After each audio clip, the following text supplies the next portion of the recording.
नमस्कार, मैं हूं आशीष त्रिपाठी और कांग्रेस के दिग्गज नेता और राज्यसभा सांसद दिग्विजय सिंह ने एक जो बयान दिया, कहा कि सावरकर और मोहम्मद अली जिन्ना जी ने देश का बंटवारा कराया था, अब मोहल्लों का बंटवारा हो रहा है। दिग्विजय सिंह ने भारतीय जनता पार्टी और राष्ट्रीय स्वयंसेवक संघ और ओवैसी पर निशाना साधते हुए कहा कि इनका धर्म से कोई लेना देना नहीं है। दोनों ने मिलकर खेल खेला और बीजेपी आरएसएस हिंदुओं को और ओवैसी मुसलमानों को डराते हैं। तो वहीं उन्होंने कहा कि मोहन भागवत ही कहते हैं कि हिंदू धर्म नहीं है, ये एक भौगोलिक शब्द है, हमारा धर्म सनातन है। इसके साथ ही उन्होंने कहा कि हिंदुत्व शब्द सावरकर ने दिया था। वहीं दिग्विजय सिंह के बयान पर बीजेपी ने निशाना साधा। कैबिनेट मंत्री विश्वास सारंग ने बयान को दुर्भाग्यपूर्ण बताया, शर्मनाक बताया। दिग्विजय सिंह हमेशा बांटने की राजनीति करते, उन्होंने हमेशा हिंदुओं का विरोध किया, भगवा आतंकवाद जैसे शब्दों का इस्तेमाल किया।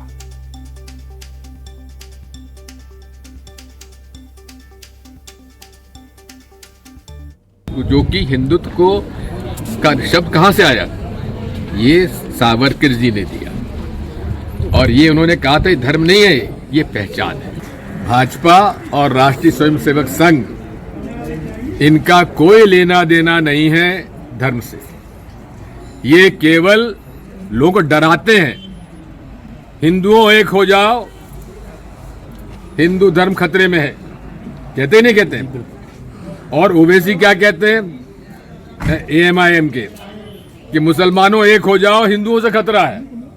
और दोनों जो हैं मिल के खेल खेलते हैं, ठीक है ना। सावरकर जी ने और मोहम्मद अली जिन्ना जी ने देश का बंटवारा करा दिया एक बार, अब देश का बंटवारा नहीं, यहां मोहल्लों का बंटवारा हो रहा है। दिग्विजय सिंह जी हर समय विघटन की, वर्ग संघर्ष की और सनातन के विरोध की बातें करते। जिन्ना को जिन्ना जी कहते हैं तो उनकी मानसिकता अपने आप पता लगती है। और वीर सावरकर जी, जिन्होंने इस देश की आजादी के लिए अपना सर्वस्व लगाया, ये कांग्रेसी उनकी कुर्बानी को क्या समझ पाएंगे। वीर सावरकर जी ने पूरा परिवार झोंक दिया इस देश की आजादी के लिए। और ये एक बयान, इससे पहले भी दिग्विजय सिंह के कई बयानों को लेकर मध्य प्रदेश की और देश की राजनीति गर्माती रही है। हालांकि दिग्विजय सिंह के बयानों से सिर्फ भारतीय जनता पार्टी ही नहीं बल्कि कई बार खुद कांग्रेस पार्टी भी चिंता में पड़ जाती है कि आखिर ये क्या बोल गए दिग्विजय सिंह। अब दिग्विजय सिंह वही व्यक्ति हैं जिन पर आरोप लगता है कि उन्होंने भगवा आतंकवाद जैसे शब्द का इस्तेमाल किया। फिर दिग्विजय सिंह आरएसएस और मोदी की तारीफ करते हैं एक पोस्ट के माध्यम से, जिससे उनकी पार्टी में खलबली मच जाती है। फिर दिग्विजय सिंह उसी आरएसएस के सरसंघ चालक मोहन भागवत के द्वारा दिए गए एक बयान को कोट करके बोलते हैं कि वो सही कह रहे हैं, हिंदू कोई धर्म नहीं है, धर्म तो सनातन है।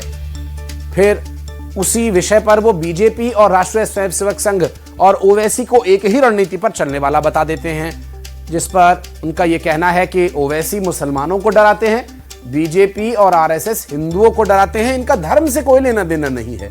स्वाभाविक है, बीजेपी या आरएसएस कोई धार्मिक संस्था तो नहीं है, लेकिन हाँ, राष्ट्रीय स्वयंसेवक संघ एक स्वयंसेवक संस्था जरूर है, लेकिन भारतीय जनता पार्टी एक राजनीतिक दल है।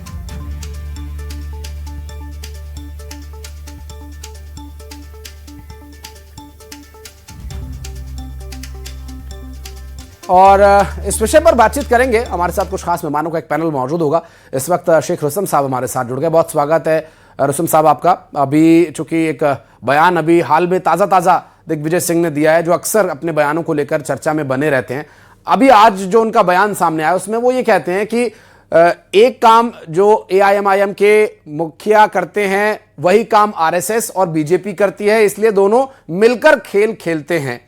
जो ओवैसी हैं वो तो मुसलमानों को डराते हैं, जबकि आरएसएस और बीजेपी हिंदुओं को डराते हैं, इसलिए ये लोग मिलकर खेल खेलते हैं। क्या इस तरह की राजनीतिक बयानबाजी से कांग्रेस को कोई फायदा होने वाला है, या जो मुस्लिम वोटर्स हैं उनके पास अपना कोई रहनुमा नहीं है, उनका कोई बड़ा नेता या बड़ा कोई चेहरा, मुस्लिम चेहरा नहीं है, इस वजह से कांग्रेस पार्टी जो अब तक उन्हें बतौर वोटर इस्तेमाल करती आई, अब वो एक भ्रमित करने की स्थिति में उनके नेता का बयान दिखाई दे रहा है। आप किस तरह से देखते हैं इस बयान को?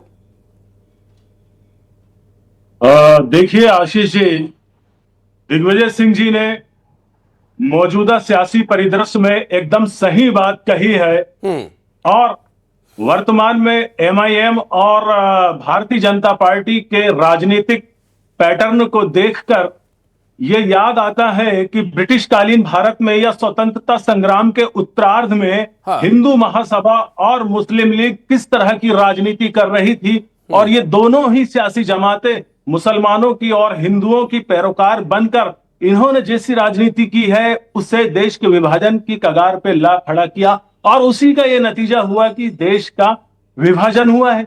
आज वही राजनीति एमआईएम और भारतीय जनता पार्टी कर रही है और इन्होंने राजनीतिक माहौल को इस तरह से बना दिया है कि भारतीय जनता पार्टी के भक्त धर्मनिरपेक्ष हिंदू भाई बहनों को हिंदू मानने के लिए तैयार नहीं है और इसी तरह से एमआईएम के चाहने वालों ने भी धर्मनिरपेक्ष मुसलमानों को तरह तरह की उपाधियां देना शुरू कर दिया है। तो दिग्विजय सिंह के बयान से हमें पूरी तरह सहमत हूं और यह कहना कि मुसलमानों के पास आजादी के बाद से कोई नेतृत्व नहीं रहा है, यह पूरी तरह से गलत है।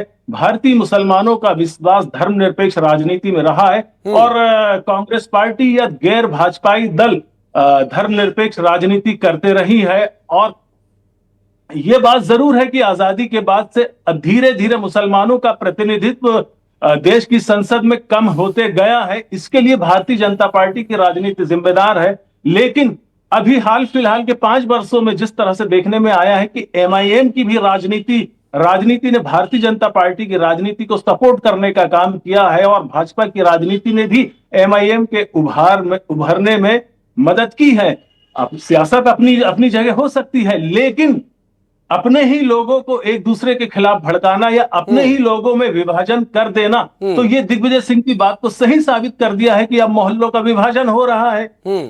जी आशीष जी, ठीक है, आप कह रहे हैं कि आप उनकी बात से सहमत हैं और ये बात सच भी है, लेकिन आपकी बात से एक विरोधाभासी एक अर्थ आप मुझे समझा दीजिएगा, क्योंकि एक तरफ आप कह रहे हैं कि ऐसा नहीं है कि मुसलमानों को किसी लीडर की जरूरत है और ऐसा कोई लीडर है भी नहीं, फिर आप कह रहे हैं कि एक समय के बाद से मुसलमानों का संसद में प्रतिनिधित्व कम हुआ। जब मुसलमान धर्मनिरपेक्ष तरीके से अपना लीडर चुनते हैं तो फिर संसद में उनका प्रतिनिधित्व कम होना या ज्यादा होना ये किस पैमाने पर मापा जाएगा? मैं इस बारे में आपसे आगे चर्चा करूंगा। एक रिएक्शन हमारे साथ दुर्गेश जी जुड़ गए भारतीय जनता पार्टी के, उनसे इस पर एक रिएक्शन लेना चाहूंगा। दुर्गेश जी, दिग्विजय सिंह जो हमेशा से कुछ ना कुछ कह करके हमेशा चर्चा में बने रहते हैं, एक बार उन्होंने शब्द इस्तेमाल किया था भगवा आतंकवाद, आज वो कहते हैं कि जिन्ना और सावरकर की वजह से देश का विभाजन हुआ। वो कहते हैं कि जिस तरह राष्ट्रीय स्वयंसेवक संघ के सरसंघचालक मोहन भागवत कहते हैं कि हिंदू कोई धर्म नहीं है, सनातन धर्म है, वो बिल्कुल ठीक कहते हैं। और बीजेपी और आरएसएस और एएमआईएम जो मिलकर के खेल खेलते हैं, ओवैसी मुसलमानों को डराते हैं और बीजेपी आरएसएस हिंदुओं को डराते हैं। इनका धर्म से कोई लेना देना नहीं है। इस बयान पर क्या रिएक्शन देना चाहेंगे? देखिए आशीष जी, सबसे पहले तो जो स्कॉलर बैठे हैं यहाँ पे आपके समक्ष जी, वो अपने धर्म के लिए बलि सर्टिफिकेट बांटें पर हिंदू धर्म की बात न करें तो ज्यादा अच्छा होगा। रही बात जो दिग्विजय सिंह जी हैं, वो हमेशा दिशा के विपरीत चलने के माहिर राजनीतिज्ञ हैं। वो इस तरह के उलझुल बयान देते आए हैं। पूरा देश जानता है कि बंटवारा जिन्ना और जवाहरलाल नेहरू की देन है और वो बंटवारा जो एक मजहब के नाम पर कांग्रेस ने देश में किया, आज उस पे वो दूसरे सावरकर जी का नाम जोड़कर वो इसको ट्विस्ट करने का काम दिग्विजय सिंह जी कर रहे हैं। जवाहरलाल नेहरू और कांग्रेस और जिन्ना की देन है ये बंटवारा और उस बंटवारे का दंश पूरा विश्व में सबसे विभत्स अगर कोई बंटवारा हुआ है आशीष जी तो यह बंटवारा है। और इस बंटवारे ने निश्चित रूप से एक मजहब के आधार पर देश को बांटने का काम किया। आज आप बोल रहे हैं कि संविधान के लिए जब आपको शरिया लेना था तो वो सब आधे उधर चले गए पूरे वहां पे, और उसके बाद भी देश में अगर किसी का हित हुआ है तो अल्पसंख्यकों का हित हुआ है। हमने कभी किसी में भेदभाव न करके माननीय मोदी जी ने जो सबका साथ सबका विकास सबका विश्वास जो मूल मंत्र दिया, हम उस पर काम कर रहे हैं। आज आप देखिए जब बंटवारा हुआ पाकिस्तान में हिंदू 8% था, आज 0.0% पे कहीं 2-3% पे आके रुक गया है। और हिंदुस्तान में मुस्लिम 7% था तो आज 23% हो गया। हमने कहा भेदभाव किया? दिग्विजय सिंह जी किस चश्मे से देख रहे हैं कि अल्पसंख्यकों पर भेदभाव होता गया? दिग्विजय सिंह जी उसी विशेष वर्ग की राजनीति करते हैं। दिग्विजय सिंह जी जिन्ना को भी अभी जी कर संबोधित करने का काम कर रहे हैं। इससे पहले ओसामा आतंकवादियों को जी कहकर संबोधित करते रहे हैं। वो जाकिर नाइक को शांति का दूत और भगवे में आतंकवाद दिग्विजय सिंह को दिखता है। तो दिग्विजय सिंह जी, आप अपनी फिलॉसफी, आप अपनी थ्योरी, आप अपनी जो पीएचडी वाली बातें करते हैं वो अपने तक सीमित रखिए। आप देश पर उसको मरने का काम मत करिए। जवाहरलाल नेहरू, आपकी कांग्रेस और जिन्ना, ये सब जो बंटवारे के वो हैं, जनक हैं। और वो बंटवारा जिसमें लाशों से भरी ट्रेनें आई, आप उसमें भी वो नहीं है। विश्व का सबसे विभत्स अगर बंटवारा दिया, बिल्कुल दुर्गे जी, देखिए वो इतिहास तो कोई भूल नहीं सकता और उस इतिहास ने ऐसी एक छाप छोड़ी है हर एक हिंदुस्तानी, और संभव है कि वहां के जो पड़ोसी मुल्क हमारा पाकिस्तान है वहां के लोगों के मन पर भी, जिसमें कि कोई दो राय नहीं है कि उस घाव को कभी भरा नहीं जा सकता। अमित तावड़े साहब हमारे साथ जुड़ गए, कांग्रेस पार्टी के प्रवक्ता। आपसे कुछ देर पहले अमित भाई से हमारी बात भी हुई थी इसी विषय पर। अमित भाई, बयान तो आपको पता ही है कि क्या कुछ दिग्विजय सिंह ने कहा, लेकिन आज के संदर्भ में, आज के समय में अगर देखा जाए तो जो सबसे प्रासंगिक बात है वो ये कि बीजेपी और कांग्रेस पर जो आरोप वो लगा रहे हैं, बीजेपी, कांग्रेस और माफ कीजिएगा, बीजेपी, आरएसएस और एआईएमआईएम, कि ये लोग मिलकर के वो हिंदुओं को डराते हैं, वो मुसलमानों को डराते हैं, इनके हित से इनका कोई लेना देना नहीं है, इनकी राजनीति इसी तरह से चलती है, कौन बी टीम कौन ए टीम, इसकी भी परिभाषा उन्होंने गढ़ी थी। कितना इत्तेफाक रखते हैं तावड़े साहब इस बयान से? देखिए, सबसे महत्वपूर्ण बात यह है कि अभी थोड़ी देर पहले भी आपकी हमारी चर्चा हुई थी जी, जो मैंने कुछ तथ्य रखे थे, वो कोई इस तरह के तथ्य नहीं है कि स्वाभाविक नहीं है वो प्रक्रिया। आपने कभी सुना कि ओवैसी बंधुओं के ऊपर ईडी की रेड डली हो, सीबीआई की रेड डली हो? छोटे से छोटा विपक्षी दल और छोटे से छोटा नेता यदि वो भारतीय जनता पार्टी की विचारधारा के खिलाफ है तो उसके ऊपर ईडी की रेड डलती है, सीबीआई की डलती है और ना जाने कौन कौन सी एजेंसियों की रेड डलती है। और कई पत्रकार तो ऐसे हैं जिन्होंने 2 शब्द क्या लिख दिए नरेंद्र मोदी जी के खिलाफ, इनकी सरकार के खिलाफ, तो वो 1-1 साल तक जेल में रहे, उनकी चार्जशीट तक दायर नहीं हुई। हाँ। तो कोर्ट ने उनको फिर बरी किया है। लेकिन ऐसा कौन सा प्रेम है नरेंद्र मोदी जी का, राष्ट्रीय स्वयंसेवक संघ का और ओवैसी जी का, कि वो दोनों भाई इतना जहर उगलते हैं हिंदुओं के खिलाफ, उसके बाद भी कोई कार्रवाई नहीं होती है? तो ये कोई स्वाभाविक प्रक्रिया तो नहीं है ना साहब। हाँ। इतनी पार्टियां हैं जिनके मुख्यमंत्री 2-2, 3-3 बार रहे, ममता जी रही, अखिलेश जी रहे, जम्मू कश्मीर के अब्दुल्ला परिवार रहे, हाँ। मायावती जी रही, लेकिन किसी के पास इतनी व्यवस्थाएं नहीं होती है कि वो सब जगह जाकर चुनाव लड़े। ऐसा कौन सा प्रयोग है कि जो भारतीय जनता पार्टी के पक्ष में चला जाता है और ओवैसी दिन ओवैसी। अमित भाई, तो किसी धर्म के खिलाफ बोलना या नहीं बोलना, किसी की भावना यदि आहत नहीं हो रही है तो वो आपकी बोलने की यानी अभिव्यक्ति की आजादी के दायरे में आता है, संविधान ये कहता है। और दूसरा ये कि ईडी की कार्रवाई किसी धर्म के खिलाफ बोलने पर कोई कैसे करेगा? हालांकि जिस ओर आप इशारा करना चाह रहे हैं, मैं केसवानी साहब से इस पर जरूर जवाब लूंगा। हमारे साथ इस बीच अवधेश पुरी जी जुड़ गए, हिंदू धर्मगुरु हैं। बहुत स्वागत है महाराज जी आपका। अवधेश पुरी जी, एक बयान दिग्विजय सिंह देते हैं, वो ये कहते हैं कि आरएसएस और बीजेपी मिलकर के हिंदुओं को डराती है, ओवैसी मुसलमानों को डराते हैं और दोनों मिलकर के खेल खेलते हैं। और आज के समय में जो बंटवारा, जिस आज से कई साल पहले हमने जो ये दंश झेला था, ये जिन्ना और उनके साथ उनका साथ दे रहे थे सावरकर जी, उसकी वजह से ये बंटवारा हुआ। और पूरी परिदृश्य को आज के संदर्भ में अगर देखा जाए तो जो धार्मिक भारतीय जनता पार्टी हिंदुत्व का जो दावा करती है या आरएसएस जो हिंदुवादी संगठन होने का दावा करता है, उनका उससे कोई लेना देना नहीं है। आप कितना इत्तेफाक रखते हैं इनके बयान से? जी, मैं जहां तक मानता हूं, जाने क्या आपत्ति है दिग्विजय सिंह जी को सावरकर जी से, जाने क्या आपत्ति, मैं नहीं जानता। बाकी सावरकर जी का जो कैरेक्टर रहा है वो इस प्रकार का नहीं था कि उनसे किसी को आपत्ति होनी चाहिए। वो अगर जिए तो इस राष्ट्र के लिए जिए, वो अगर जिए तो इस देश के लिए जिए, और जीना तो खैर सब जीते ही हैं जीने को तो, जी। उन्होंने जो यातनाएं सहन की हैं, जैसा कि उनके बारे में हमने पढ़ा, उनको जो जेल हुई, काले पानी की सजा हुई, इस प्रकार से उनका जो जीवन रहा है, अगर हम उसको देखते हैं और थोड़ा भी अगर उनके बारे में इतना भी कोई जानता है, तो मुझे लगता है उसको फिर ऐसी भाषा नहीं बोलनी चाहिए। दिग्विजय सिंह को बिल्कुल सावरकर जी के बारे में कोई भी इस प्रकार की विचारधारा नहीं रखनी चाहिए। और रही उस समय की और वर्तमान की बात, तो ये तो हम भी जानते हैं कि देश काल परिस्थिति ये सब बदलते रहते हैं, उसके आधार पर इस देश की राजनीति चलती है, उसके आधार पर देश के सारे कानून बनते हैं।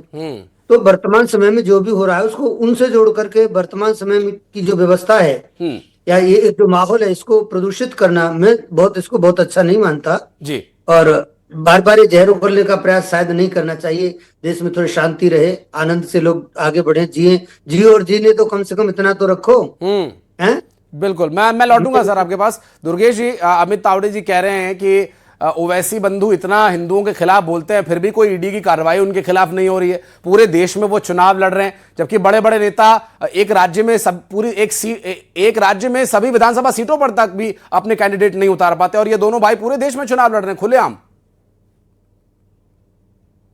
देखिए आशीष जी, मुझे लगता है कि जो कांग्रेस के हमारे प्रवक्ता साथी बैठे हैं अमित जी, वो राहुल गांधी के विद्यालय के छात्र हैं, वो इसीलिए वो इस तरह की बातें करेंगे।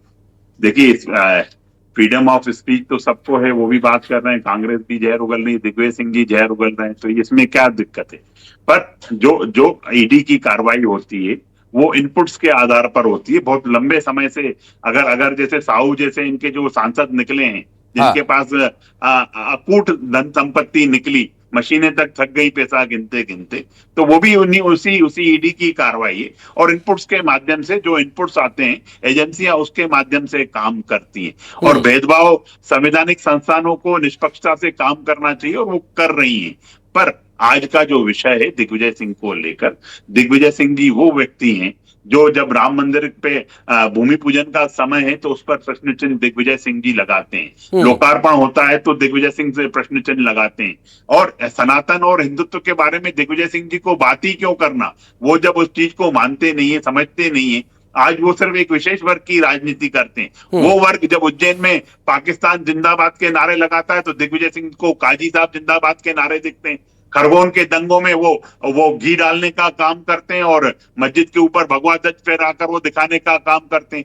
भोपाल में जो ब्रिज बन रहा था उस पे रावलपिंडी के ब्रिज को लेकर वो राजनीति करते हैं। तो दिग्विजय सिंह जी इसी के माहिर राजनीतिज्ञ हैं। वो किसी बात को कहां से लेकर किस चीज से जोड़ना, ये उनका काम है।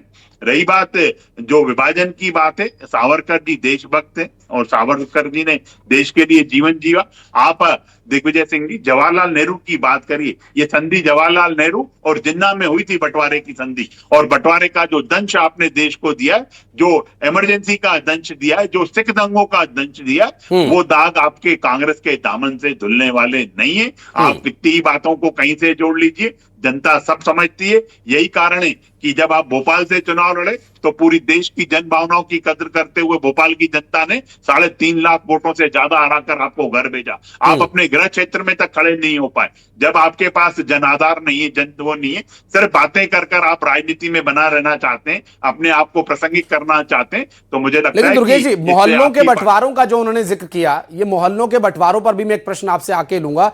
शेख रुस्तम साहब हमारे साथ जुड़े हुए हैं। शेख रुस्तम साहब, प्रश्न आपसे ये रहेगा कि एक समय था जब हिंदुत्व या हिंदू शब्द इतना संवेदनशील नहीं था। आज ये इतना संवेदनशील, जब भी कोई हिंदू या हिंदुत्व की बात होती है बहुत संवेदनशील ये शब्द हो जाता है, भावनाएं एकदम से भड़क जाती हैं। या मुस्लिम वोटर की जब बात होती है, मुसलमानों की जब बात होती है, हिंदू या हिंदुत्व की जब बात होती है, तो इतने संवेदनशील क्यों हो गए ये शब्द दोनों आज के समय में? आशीष जी, जब मैं दुर्गेश जी आ रहा हूं, एक रुस्तम साहब से एक प्रतिक्रिया ले लेते हैं, मैं आपके पास आऊंगा। ये शब्द इसलिए संवेदनशील हो गए हैं क्योंकि सावरकर जी ने हिंदुत्व शब्द की जो परिभाषा दी है और जिस शब्द का इजाद किया है, उस शब्द के तहत सांस्कृतिक तौर पर और राजनीतिक तौर पर हिंदुओं को एकत्रित करने का कार्य किया है। और इसी शब्द ने आज की तारीख में देश में संप्रदायों के बीच में विभाजन की रेखा खींची है। हमारे केसवानी जी अभी सबका साथ सबका विकास का गुणगान कर रहे थे। मैं उनसे पूछना चाहता हूं, बैतूल के भैंसदेही में एक मुस्लिम युवक अपने खर्च से स्कूल बना रहा था शिक्षा देने के लिए, आखिर क्यों उसके स्कूल पर बुलडोजर चला दिया गया? या उत्तर प्रदेश के बरेली में अपने निजी घर में नमाज पढ़ने वालों पर एफआईआर क्यों लॉन्च हो गई? हाँ। अभी 3 दिन पहले अमेरिका स्थित एक स्वतंत्र संस्था ने हेट स्पीच पर एक आंकड़े जारी किए हैं, जिसमें यह बताया गया है कि हेट स्पीच के आंकड़े पिछले 2 सालों में 97% बढ़े हैं। अमेरिका की बात तो रोशन साहब यकीन मत कीजिए आप, अमेरिका के प्रेसिडेंट है डोनाल्ड ट्रंप, उनके मन में जो आता है वो करते हैं, जो उनके मन में आता है वो उस तरह के आंकड़े जारी करते हैं। अभी तक उनके लिए वेनेजुएला एक आतंकी देश था जो ड्रग सप्लाई कर रहा है, और अब आज का उनका ताजा बयान देखेंगे तो वो बहुत तारीफ कर रहे हैं कि वेनेजुएला तो बहुत अच्छा है क्योंकि अब वहां उनकी सरकार स्थापित हो गई है। रही बात बरेली की, तो बरेली का जवाब मुझे लगता है योगी आदित्यनाथ ज्यादा बेहतर दे पाएंगे। मध्य प्रदेश की राजनीति में जब भी चर्चा होती है तो आज के ताजा मामलों में भोजशाला की चर्चा हो रही है, आज के ताजा मामलों में भोपाल में स्लॉटर हाउस की चर्चा हो रही है, और मध्य प्रदेश की राजनीति पर ही हम चर्चा करेंगे फिर आगे कभी, क्योंकि समय अब इजाजत नहीं देता कि चर्चा या मैं आपका सवाल का जवाब ले पाऊं। मैं माफी चाहूंगा, आपका जवाब नहीं मिल पाएगा। बहुत शुक्रिया आप सभी चारों का हमारे साथ जुड़ने के लिए और इस पर बातचीत करने